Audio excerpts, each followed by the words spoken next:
महाभारत प्राचीन भारत के दो मुख्य ग्रंथों में से एक है और एक ऐतिहासिक गाथा है जिसमें युद्ध, राजनीति, नैतिक और धर्म के तत्व शामिल हैं। ये विश्व का सबसे लंबा ऐतिहासिक ग्रंथ है। आइए जानते हैं महाभारत के 10 बाहुबलियों के बारे में। दुर्योधन। दुर्योधन कौरवों में सबसे बड़े भाई थे और एक बहुत बड़े योद्धा भी थे जिनको गदा चलाने की कला में महारत हासिल थी। असल में उस जमाने में गदा चलाने में वो सर्वश्रेष्ठ लोगों में से थे। दुर्योधन के पास गजब की शारीरिक शक्ति थी और छोटी मोटी चोटों का उन पर कोई असर नहीं होता था। कहते हैं कि दुर्योधन में 1000 आदमियों की शक्ति थी।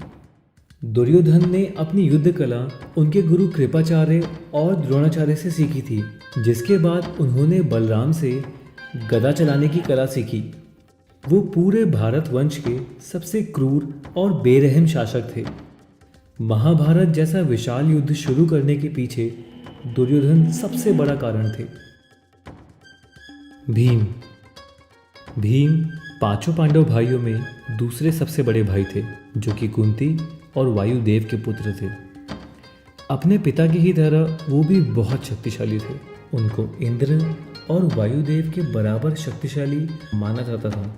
भीम अपने भाइयों में से सबसे बलवान और सबसे तेज थे। और तो और अगर शारीरिक बल की बात की जाए तो वो महाभारत के सबसे शक्तिशाली योद्धा थे। कहते हैं कि भीम में 1000 हाथियों की शक्ति थी। उन्होंने बलराम से गदा चलाने की कला और तलवारबाजी सीखी और वो एक बहुत बड़े पहलवान भी थे। उनकी शक्ति का अंदाज़ा इस बात से भी लगाया जा सकता है कि एक बार बचपन में वो एक पहाड़ की चोटी पर अपनी माँ की गोदी से गिर गए। भीम ना सिर्फ जिंदा बच गए, बल्कि जिस चट्टान पे वो गिरे वो चट्टान चकनाचूर हो गई। अभिमन्यु महान योद्धा अर्जुन के पुत्र थे। उन्होंने अपना बचपन द्वारका में सुभद्रा और कृष्ण भगवान के साथ बिताया। उनको कृष्ण जी के बेटे प्रद्युम्न और उनके पिता अर्जुन ने युद्ध कला की शिक्षा दी। अभिमन्यु में सीखने की कमाल की क्षमता थी।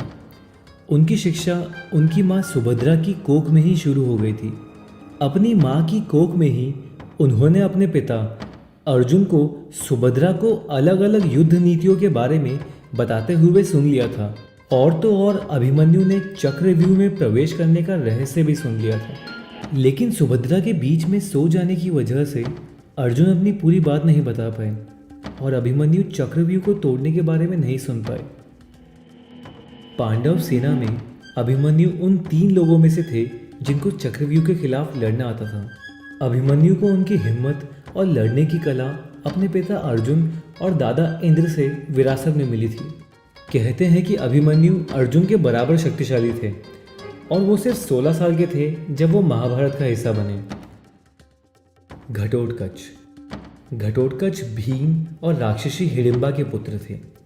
अब क्योंकि घटोत्कच आधे राक्षस और आधे इंसान थे, उनके पास कई शक्तियाँ थी।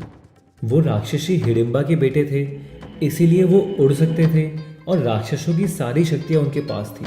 और क्योंकि वो एक क्षत्रिय के भी पुत्र थे, तो उनमें भीम का ज्ञान और शारीरिक शक्तियाँ थी। घटोत्कच कई दैवीय शक्तियों के मालिक थे, जैसे कि वो अपना आकार मनचाहा बदल सकते थे, जिसकी वजह से बड़े बड़े योद्धा भी उनके सामने आने से घबराते थे। उनकी ताकत का अंदाज़ा इस बात से लगाया जा सकता है कि उन्होंने कौरवों की लगभग पूरी सेना को एक रात में ही हरा दिया था। अश्वत्थामा द्रोणाचार्य और कृपि के बेटे हैं। वो कौरवों में सबसे बड़े योद्धाओं में से एक हैं और भगवान शिव के अवतार भी हैं। द्रोणाचार्य ने भगवान शिव को प्रसन्न करने के लिए सालों तक तपस्या की ताकि उनको शिवजी जैसा वीर पुत्र मिले।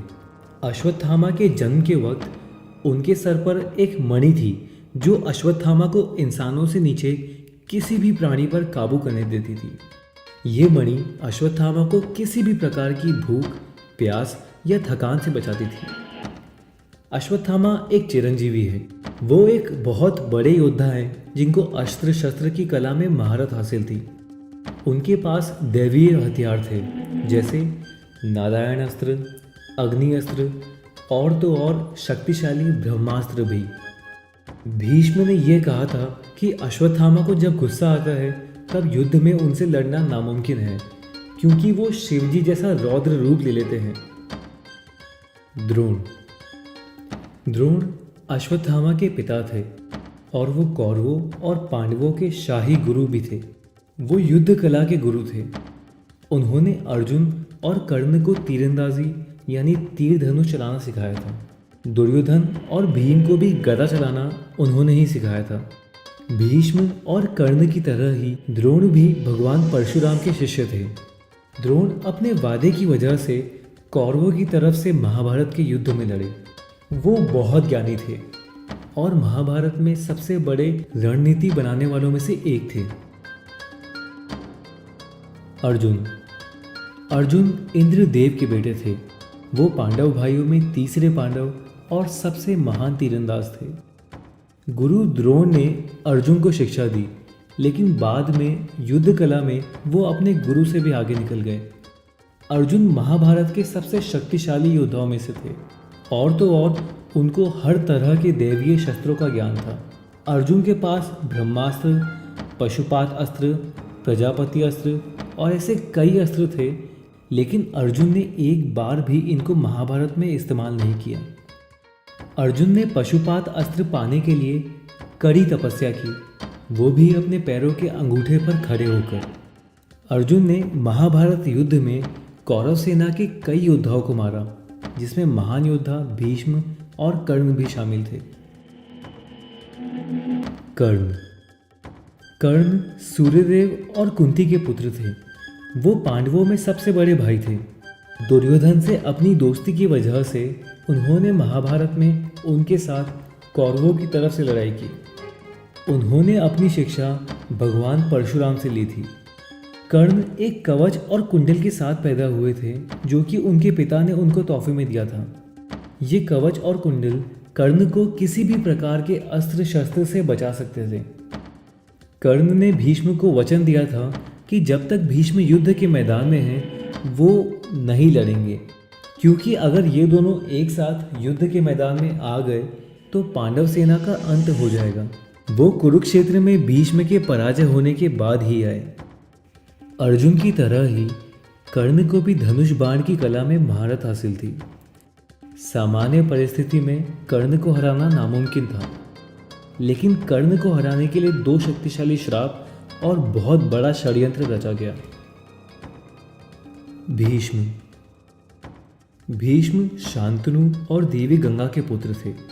वो कौरवों और पांडवों के दादा थे।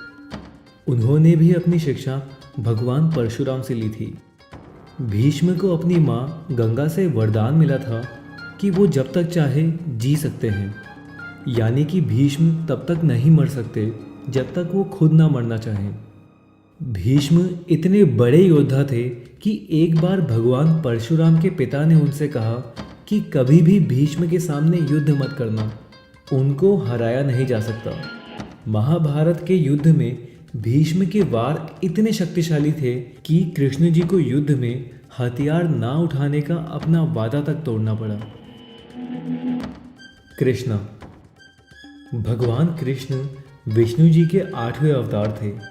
वो पूरी महाभारत के सबसे महान और सबसे शक्तिशाली योद्धा थे। उन्होंने महाभारत के युद्ध में नहीं लड़ने का वचन दिया था।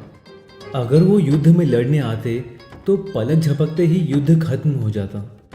कृष्ण जी महाभारत के युद्ध में अर्जुन के सारथी थे और उनका सिर्फ साथ होना ही पांडवों के जीतने के लिए काफ़ी था। कोई भी कृष्ण जी को शब्दों में बयान नहीं कर सकता। वो हर चीज़ के ज्ञानी थे।